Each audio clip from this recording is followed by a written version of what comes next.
हम लोग बात करने वाले हैं कि आप यूपीएससी 2023 के लिए कैसे प्रिपेयर करें। तो ये देखिए, पहली बात तो जो लोग सेल्फ स्टडी करने में बिलीव करते हैं और जो जो चाह रहे हैं कि प्लान आपको पता लगे, तो मैं आपको बता दूं, अगर आप स्टार्टिंग कर रहे हैं तो आप स्टार्टिंग करिए प्रीवियस ईयर क्वेश्चन पेपर्स के थ्रू। आप सिलेबस देखिए और प्रीवियस ईयर क्वेश्चन पेपर्स देखिए। अगर आप ये नहीं जान रहे हैं कि भैया मेरा पेपर आता कैसे, यूपीएससी का एग्ज़ाम आता कैसे है, तो आगे बढ़ने का कोई फ़ायदा नहीं है, बिकॉज अगर आप वो बढ़ेंगे तो आप एक राइट स्ट्रैटेजी से नहीं बढ़ने वाले। तो first step should be your syllabus. You should analyse, you should clearly see the syllabus, and then secondly is your previous year question papers that you are supposed to go through। उसके बाद जो next phase आता है उसमें आपको parallelly NCERTs refer करनी चाहिए हैं। जो स्टूडेंट्स NCERT से वेल वर्स्ड नहीं हैं, लाइक जो 6th 7th 8th 9th वाली NCERTs को याद करने की उनको ज़रूरत पड़ रही है तो वो कर सकते हैं। स्पेशली अगर वर्किंग प्रोफेशनल्स की बात करूं तो वो 11th 12th से स्टार्ट कर सकते हैं, उनके पास टाइम क्रंच भी होगा, है ना। कुछ स्टूडेंट्स कॉलेज गोइंग नहीं कर पा रहे हैं अभी, तो what you can do is, अगर एग्जाम आपके चल रहे हैं तो आप पैरेलली टाइम निकालिए, but what you should do is आप 11th 12th को पिक कर लीजिए। अगर आपको लगता है कि मैं भूल रहा हूँ या भूल रही हूँ, नहीं आ रहा है, then you go back, because ये सारे एडवांस्ड वर्जन हैं। ओके मतलब 6th 7th का एडवांस वर्जन आपका 8th 9th में है, तो ऐसे करके आप पढ़ सकते हैं। तो आप ये लगा लीजिए, अगर एक सब्जेक्ट आप कर रहे हैं, एक सब्जेक्ट में अगर सारे क्लासेस के भी आप कर रहे हैं तो 20 दिन लगेंगे, और अगर आप सारे सब्जेक्ट्स कर रहे हैं 6th to 12th तक तो फिर 6-7 महीना लग जाएगा।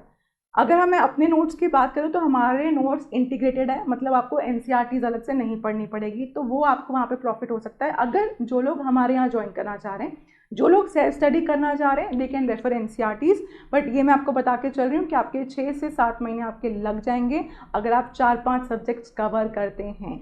All right. उसके अलावा आपका एक स्ट्रैटेजी फॉलो होना चाहिए। स्ट्रैटेजी एज इन कि आपका मई जून जुलाई में क्या हो रहा है। मई जून जुलाई में आपको ये NCERTs, अब मई के ऑलरेडी 11 दिन जा चुके हैं, है ना, तो मई के आप NCERTs आप करिए। न्यूज़पेपर रीडिंग आप पाइपलाइन में ला सकते हैं। मेरा आप वीडियो देख लीजिएगा कि न्यूज़पेपर में भी क्या पढ़ना है। ओके तो ये जो प्रीवियस ईयर क्वेश्चन पेपर आपने एनालाइज करे हैं ना और सिलेबस पढ़ा, इससे भी आपको बहुत आइडिया मिलता है कि आपको न्यूज़पेपर में कौन सी रेलिवेंट न्यूज़ देखनी है, कौन सी नहीं देखनी, what is the relevant news, what is the irrelevant news. Okay तो ये आपके प्रीवियस ईयर क्वेश्चन पेपर्स आपको इसमें बहुत ज़्यादा हेल्प करते हैं।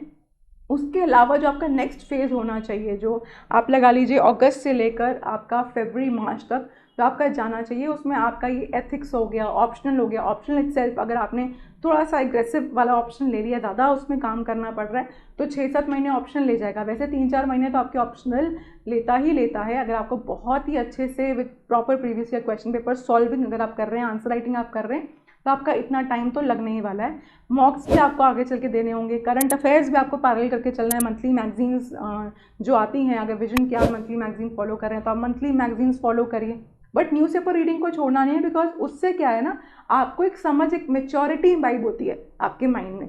तो कई लोग क्या करते हैं, खाली करंट अफेयर्स की मैगजीन्स को देख लिया, नहीं, वो मैगजीन्स आप प्रेफर करो, बिकॉज आपको एक कॉम्प्रिहेंसिव, एक कलेक्ट मोड में आपको काम मिल जाएगा, बट आपको न्यूज़पेपर रीडिंग में भी जाना है। एटलीस्ट 1 से 1.5 घंटा आप न्यूज़पेपर रीड करिए। उसके बाद आप धीरे धीरे उसको, जब आपका पेपर पास आने वाला होगा, 4-5 महीने बचे होंगे, देन आप उसको 40 मिनट्स पे ले जाइए, ताकि आप कम से कम टाइम उस पर लगाएं और रिविजन्स पे आप ज़्यादा टाइम दें।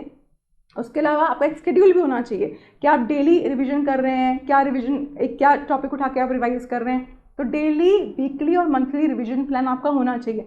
हफ्ते में जो भी आपने पढ़ा है तो एक दिन तो आप डेडिकेट करिए जब आप रिवीजन कर रहे हैं जो भी आपने पढ़ा है ना। फिर उसके अगले हफ्ते आप उसी अकॉर्डिंग प्लान करिए, है ना। नहीं तो लगता है कि 2 दिन लग रहे हैं तो आप 2 दिन लगाइए, but revisions are important, because कुछ सब्जेक्ट्स हैं जैसे पॉलिटी है, मॉडर्न हिस्ट्री है, थोड़े वॉलेटाइल है ना, तो भूल जाओगे। तो अगर आप बीच में रिवाइज नहीं करोगे तो आप 4 महीने बाद उठाओगे तो लगेगा अरे तो मुझे कुछ भी नहीं आता है, मुझे फिर से दोबारा करना है, और ब्लैकआउट हो जाएगा पूरा। तो वो गलती हमको नहीं करनी है, हमको रिविजन्स करके चलना है। और आप ये लगा लीजिए कि आपको फरवरी तक आपका ऑप्शनल का, मेंस का, एथिक्स का, एसे का, सबकी एसे प्रैक्टिस भी आपको करनी है। एटलीस्ट हफ्ते में एक ऐसे लिखिए। ये सारा आपका मार्च तक हो जाना चाहिए। उसके बाद आप कंप्लीटली प्रीलिम्स फोकस्ड हो जाएंगे, और प्रीलिम्स में आप फिर क्या क्वेश्चंस हैं, आप मॉक्स अटेंड कर रहे हैं, मॉक्स आप पहले भी कर सकते हैं और मॉक्स आप उस दौरान भी कर सकते हैं। तो वो आपकी स्ट्रैटेजी रहेगी आप कैसे करना चाह रहे हैं, बट मॉक्स से जो आप क्रक्स निकलता है तो आपको अपनी वीकनेस पे भी काम करना चाहिए। जैसे हम लोग क्या स्टूडेंट्स आके मॉक्स दे रहे हैं, बट मैं उनको रिकमेंडेशन ये देती हूँ कि आपको अपनी वीकनेस पे भी काम करना है। तो हम लोग की जो ऑनलाइन भी एप्लीकेशन है उस पर भी बच्चे दे रहे हैं और ऑफलाइन भी आके दे रहे हैं, but you should know what is to be done after that. So if you are not working on the weak point then there is no point giving mocks. Okay, और एक अपना पैटर्न एनालिसिस करिए कि आपने mock के अंदर क्या क्या देखा, कहाँ क्या आपका रीडिंग रेट बढ़ रहा है, क्या आपकी स्पीड बढ़ रही है नहीं बढ़ रही पर मॉक, तो क्या आपका इम्प्रूवमेंट आ रही है, इम्प्रूवमेंट रेट क्या है, वो आप सबको एक नोटबुक पे रिकॉर्ड करना चाहिए। इससे आप अपनी गलतियों पे भी काम कर पाएंगे और अपने आप को आप इम्प्रूव कर पाएंगे। तो ये चीज़ें हमको ध्यान देनी ही देनी है।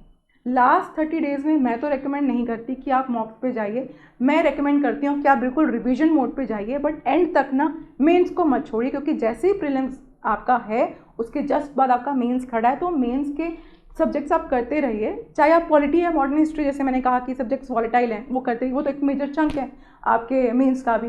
तो कुछ सब्जेक्ट्स चाहे वो प्री बेस्ड ही हैं बट आप उठाइए और वो मेंस में भी उनका बहुत इन्फ्लुएंस है, तो वो सब्जेक्ट्स आप कंटिन्यूड रखिए। You should have a proper strategy.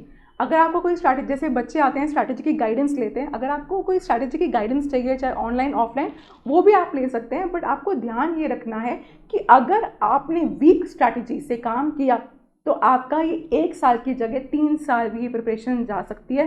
तो ये गलती हमको नहीं करनी, हमको पहले कदम ही ऐसा उठाना है कि हमारा 1 साल के अंदर, 1 से 1.5 साल के अंदर सारा काम हो जाए। और ये हो सकता है, लोगों ने किया है, लोगों के पेपर क्लियर हुए हैं। इट इज़ अ मिथ जो लोग कहते हैं कि यूपीएससी में 5-6 साल लग जाते हैं, नहीं, आप प्रीवियस रिकॉर्ड उठा के देखिए तो आपको आंसर मिल जाएगा कि आप आराम से पेपर क्रैक कर सकते हैं, बट प्रोवाइडेड आप राइट गाइडेंस के अंदर राइट स्ट्रैटेजी फॉलो कर रहे हैं और जो चीज़ें आपकी इम्पॉर्टेंट हैं उन इम्पॉर्टेंस के अकॉर्डिंग आप काम कर रहे हैं। और वो कैसे आप निकाल पाएंगे, आप वो चीज़ें निकाल पाएंगे आपके previous year question paper analysis के थ्रू, जो कि मैं हमेशा फर्स्ट स्टेप रेकमेंड करती हूँ आपकी प्रिपरेशन स्टार्ट होने के दौरान। ओके, तो अगर इन सब चीज़ों का ध्यान रखेंगे तो यू विल बी बेनिफिटेड। अगर आपको बैचेस वगैरह हम लोगों के यहाँ लेने हैं तो you can call us, numbers यहाँ डिस्प्ले हो रहे हैं, आप कॉल कर सकते हैं। और अगर आपको कोई भी डाउट है सेल्फ स्टडी से रिलेटेड तो आप कमेंट सेक्शन में डालिए, आई विल डेफिनेटली एड्रेस। और अगर आपको वैसे भी you need to connect with the faculty और you need to connect with the counsellors, you can connect with us. और अगर आपने सब्सक्राइब नहीं किया है चैनल को तो डेफिनेटली सब्सक्राइब करिए और अपने बेल आइकन को प्रेस करें ताकि आपको लेटेस्ट अपडेट्स आते रहें। Thank you.